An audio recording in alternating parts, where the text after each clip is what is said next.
If you want to edit quick settings or the control center on Google Pixel 10 Pro XL, all you have to do is swipe down from the top. First, you'll open the notifications tray, of course, and then swipe down again in order to reveal the whole quick settings panel.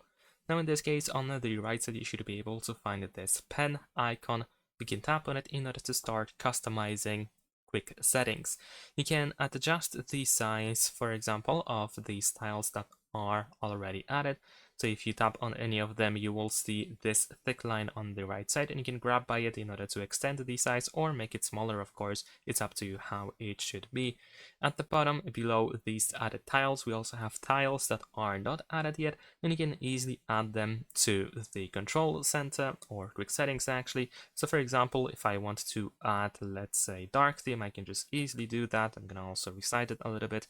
And now if I go back, I can just quickly enable and disable dark theme over here. And that's pretty much it. Thanks for watching, leave a like and subscribe.